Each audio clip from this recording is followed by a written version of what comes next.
بسم اللہ الرحمن الرحیم۔ السلام علیکم ناظرین، شداد کی جنت کے بارے میں تو آپ نے ضرور سنا ہوگا۔ یہ حضرت ہود علیہ السلام کے زمانے میں قوم عاد کا ایک سرکش بادشاہ تھا جس نے حقیقی خدا کی حقیقی جنت کے مقابلے میں اپنی خود ساختہ جنت بنانے کا فیصلہ کیا تھا۔ آج کی ہماری ویڈیو اسی جنت کے بارے میں ہے۔ قوم عاد پر نازل ہونے والے عذاب کے بارے میں ایک تفصیلی ویڈیو ہم پہلے ہی بنا چکے ہیں۔ اگر آپ وہ ویڈیو دیکھنا چاہیں تو اس کا لنک ڈسکرپشن میں موجود ہے۔ چلیے اب آپ کو بتاتے ہیں شداد کی بنائی ہوئی جنت کے بارے میں۔ ابن باویہ اور شیخ تبرسی نے روایت کی ہے کہ ایک شخص عبداللہ بن کلابہ نامی اپنے اونٹ کی تلاش میں نکلا جو گم ہو گیا تھا۔ وہ اس کو عدن کے جنگلوں اور بیابانوں میں تلاش کرتا پھر رہا تھا۔ انہی بیابانوں میں اس کو ایک شہر نظر آیا جس کے گرد ایک حصار تھا۔ چاروں طرف بہت سے قصر اور بے شمار علم بلند تھے، اور قریب پہنچا، سمجھا کہ اس میں آبادی ہوگی، وہاں وہ اپنے اونٹ کے بارے میں معلوم کرے گا۔ لیکن کسی کو اس شہر میں داخل ہوتے ہوئے نہ دیکھا تو شہر سے باہر آیا اور اپنے ناکہ سے اتر کر اس کو ایک طرف باندھ دیا اور اپنی تلوار نیام سے نکال کر شہر کے دروازے سے داخل ہوا۔ اس کو دو بڑے دروازے اور نظر آئے جس سے بڑے اور اونچے دروازے دنیا میں کسی نے نہ دیکھے ہوں گے۔ ان دروازوں کی لکڑیاں نہایت خوشبودار اور یاقوت زرد و سرخ سے سجی ہوئی تھیں جن کی روشنی سے تمام مکانات روشن تھے۔ یہ دیکھ کر وہ نہایت حیران ہوا۔ پھر اس نے ایک دروازہ کھولا اور اندر داخل ہوا۔ اس میں بھی ایک شہر دیکھا جو بے مثل و بے نظیر تھا۔ اس میں ایسے قصر نظر آئے جن کے ستون زبرجد اور یاقوت سرخ سے بنائے گئے تھے۔ ہر قصر کے اوپر کھڑکیاں تھیں اور ہر کھڑکی کے اوپر ایک دوسری کھڑکی تھی۔ وہ سب سونے، چاندی، مروارید، یاقوت اور زبرجد سے بنی ہوئی تھیں۔ ان قصروں کے دروازے بھی شہر کے دروازوں کے مانند تھے جن کی لکڑیاں نہایت خوشبودار اور یاقوت سے سجی ہوئی تھیں۔ ان قصروں کے فرش مروارید اور مشک و زعفران کے موتیوں سے بنے ہوئے تھے۔ اس نے ان عمارتوں کو جب دیکھا اور کسی کو وہاں نہ پایا تو خوفزدہ ہوا۔ ان قصروں کے چاروں طرف کیاریاں تھیں جن میں درخت لگے ہوئے تھے اور ان میں پھل لٹک رہے تھے اور ان کے نیچے نہریں جاری تھیں۔ اس نے گمان کیا کہ شاید وہی بہشت ہے جس کا خدا نے نیکوں کے لیے وعدہ کیا ہے۔ خدا کا شکر ہے کہ دنیا ہی میں اس نے مجھے بہشت میں داخل کیا۔ پھر اس نے ان مروارید، مشک اور زعفران کے موتیوں سے جس قدر کے لے سکتا تھا لے لیے، لیکن زبرجد اور یاقوت کا کوئی دانہ نہ اکھاڑ سکا۔ پھر باہر آیا اور اپنے ناکہ پر سوار ہو کر جس راہ سے آیا تھا واپس ہو کر یمن میں پہنچا۔ وہاں ان مروارید، زعفران اور مشک کے موتیوں کو دکھایا اور جو کچھ دیکھا تھا بیان کیا، اور ان موتیوں کو فروخت کیا جو کہ طویل زمانہ گزر جانے کے سبب زرد ہو گئے تھے۔ یہ خبر مشہور ہوئی اور امیر شام تک پہنچی تو اس نے والی صنعا یعنی یمن کے بادشاہ کے پاس قاصد بھیجا کہ اس شخص کو میرے پاس بھیج دو۔ چنانچہ وہ شخص امیر شام کے پاس آیا۔ اس نے اس کو تنہائی میں بلا کر حالات دریافت کیے۔ اس نے امیر شام سے تمام واقعہ بیان کیا۔ امیر شام نے کابل احبار کو بلا کر پوچھا، کیا تو نے سنا یا کتابوں میں دیکھا ہے کہ دنیا میں کوئی ایسا شہر ہے جو سونے اور چاندی سے بنایا گیا ہے، جس کے ستون اور کھمبے یاقوت اور زبرجد کے ہیں، اور اس کے قصر، کھڑکیاں اور فرش مروارید کے ہیں، اور اس کی کیاریوں میں درختوں کے نیچے نہریں جاری ہیں؟ کعب نے کہا، ہاں، اس شہر کو عاد کے بیٹے شداد نے تعمیر کیا تھا۔ وہی ارم ذات العماد ہے جس کا ذکر خدا نے قرآن میں کیا ہے، اور اس کی تعریف میں فرمایا ہے، لم یخلق مثلھا فی البلاد، یعنی شہروں میں اس کا مثل نہیں خلق ہوا ہے۔ امیر شام نے کہا کہ اس کا حال مجھ سے بیان کرو۔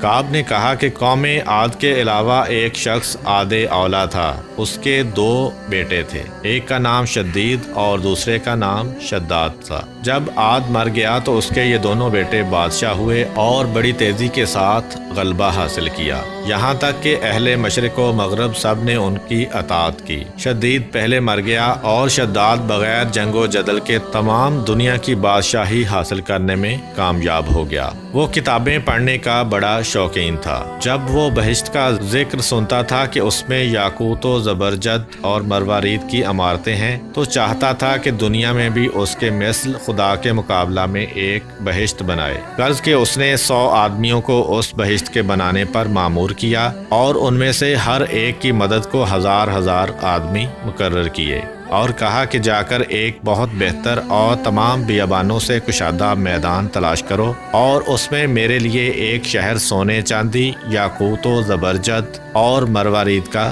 تیار کرو۔ اس کے ستون زبرجد کے بناؤ، اس میں قصر تیار کرو اور ان قصروں پر کھڑکیاں بناؤ اور ان کھڑکیوں پر بھی کھڑکیاں تیار کرو۔ ان قصروں کے نیچے مختلف میووں کے درخت لگاؤ اور نہریں جاری کرو، جیسا کہ میں نے کتابوں میں بہشت کے اوصاف دیکھے ہیں۔ چاہتا ہوں کہ اسی کے مثل دنیا میں ایک شہر تعمیر کروں۔ ان لوگوں نے کہا کہ اس قدر جواہرات اور سونا چاندی کہاں سے آئے گا کہ ایسا شہر تعمیر کریں؟ شداد نے کہا کہ شاید تم لوگ نہیں جانتے کہ دنیا کے تمام ممالک میرے قبضہ میں ہیں۔ ان لوگوں نے کہا ہاں جانتے ہیں۔ اس نے کہا کہ سونے چاندی اور جواہرات کے کانوں پر ایک ایک گروہ کو مامور کر دو تاکہ جس قدر تم کو ضرورت ہو وہ لوگ جمع کریں، علاوہ ازیں اور لوگوں کے پاس جس قدر سونا چاندی ہو حاصل کرو۔ چنانچہ اس غرض کے لیے بادشاہان مغرب و مشرق کو فرمان لکھے گئے اور لوگ 10 سال تک جواہرات جمع کرتے رہے۔ پھر 300 سال کی مدت میں وہ شہر تیار کیا گیا۔ شداد کی عمر 900 سال کی تھی۔ لوگوں نے اس کو اطلاع دی کہ ہم بہشت کی تعمیر سے فارغ ہو گئے ہیں تو اس نے کہا اس کے گرد ایک حصار تیار کرو اور اس حصار کے چاروں طرف 1000 قصر بناؤ اور ہر قصر کے پاس 1000 علم نصب کرو، کیونکہ ہر قصر میں میرا ایک وزیر سکونت اختیار کرے گا۔ یہ سن کر وہ لوگ واپس گئے اور اس کی خواہش کے مطابق سب کچھ تیار کر کے اس کے پاس واپس آئے اور اطلاع کی کہ سب کچھ تعمیر کر دیا گیا ہے۔ تب اس نے حکم دیا کہ لوگ ارم ذات العماد چلنے کی تیاری کریں، تو لوگ 10 سال تک سامان سفر تیار کرتے رہے۔ پھر شداد اپنے لشکر اور رعایا کے ساتھ روانہ ہوا۔ جب اس ارم کے قریب پہنچا اور ایک شب کی مسافت باقی رہ گئی تو حق تعالیٰ نے اس پر اور اس کے ساتھیوں پر آسمان سے ایک آواز بھیجی جس کو سن کر سب کے سب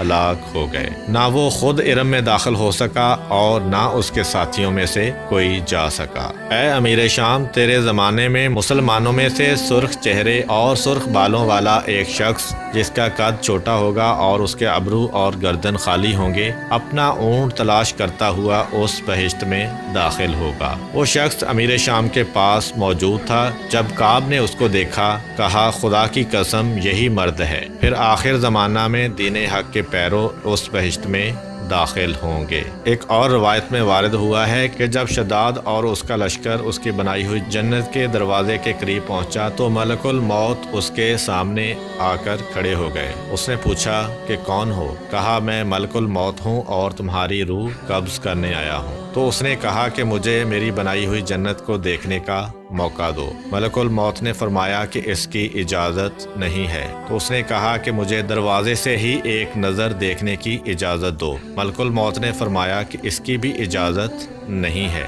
اسی دوران جب اس نے داخل ہونے کے لیے قدم بڑھایا تو اس کا ایک پاؤں گھوڑے کی رکاب میں تھا اور دوسرا پاؤں ابھی زمین پر نہیں پڑا تھا کہ اس کی روح قبض کر لی گئی۔ ناظرین، اب اس عظیم الشان شہر کو جدید ریسرچ کے آئینے میں دیکھتے ہیں۔ اس شہر کو لاسٹ سٹی آف عربیہ بھی کہتے ہیں۔ یہ شہر جسے لاسٹ سٹی آف عربیہ کہتے ہیں عمان کی ظفار اسٹیٹ میں ہے اور مسقط سے 910 کلومیٹر اور سلالہ سے 170 کلومیٹر دوری پر واقع ہے۔ لاسٹ سٹی آف عربیہ کو اٹلانٹس آف سینڈز بھی کہا جاتا ہے۔ شداد کی بنائی ہوئی اس جنت کا اس وقت کا نام ارم ذات العماد ہے اور اب اس جگہ کا نام عبار ہے۔ ایک انگریز محقق برٹرم تھامس نے 1932 عیسوی میں ایک کتاب عربیہ فیلکس لکھی۔ اس کتاب میں اس نے اپنی تحقیقات بیان کی۔ اس نے جزیرہ نمائے عرب کے جنوبی علاقے جو کہ یمن اور عمان کے درمیان واقع ہے کے بدوؤں کی رہنمائی سے عربین لاسٹ سٹی کا کھوج لگانا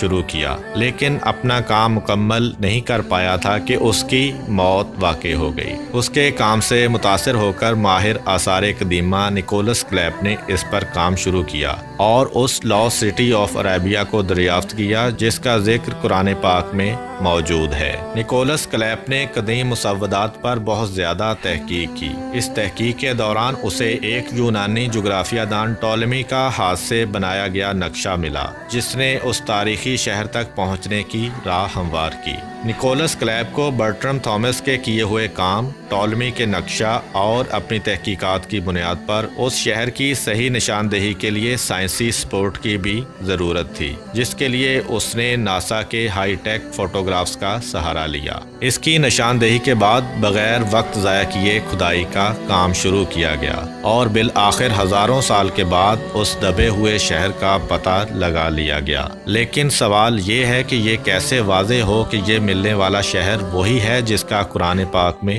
ذکر کیا گیا ہے؟ محققین نے کھدائی کے بعد یہاں بڑے بڑے ستونوں کا مشاہدہ کیا جس کا خاص طور پر قرآن پاک میں ذکر کیا گیا ہے۔ سورۃ الفجر آیت نمبر 6 تا 8 ارشاد باری تعالی ہے، کیا آپ نے ملاحظہ نہیں کیا کہ آپ کے پروردگار نے قوم عاد کے ساتھ کیا کیا؟ بڑے بڑے ستونوں والے جو ارم کہلاتے تھے، جن کا مثل دنیا بھر میں کوئی پیدا نہیں کیا گیا۔ ڈاکٹر جیورس زیرنز جو کہ کھدائی کرنے والی ریسرچ ٹیم کے ممبر تھے، کہتے ہیں کہ عاد کی تہذیب کی ایک واضح خصوصیت ستونوں کا ہونا ہے۔ چنانچہ اب تک کی بڑی وجہ یہی ستون ہے جن کی بنیاد پر ہم یہ کہہ سکتے ہیں کہ یہ لاس سٹی آف عرابیہ ہے۔ تو ناظرین، یہ لاس سٹی آف عرابیہ ہی شداد کی جنت تھی جس میں اسے داخل ہونے کا موقع بھی نہ مل سکا تھا۔ امید کرتا ہوں کہ آپ کو آج کی ویڈیو پسند آئی ہوگی۔ اگر آپ کو ہماری ویڈیو پسند آئی ہے تو ویڈیو کو لائک کریں اور اپنے دوستوں کے ساتھ شیئر بھی کریں۔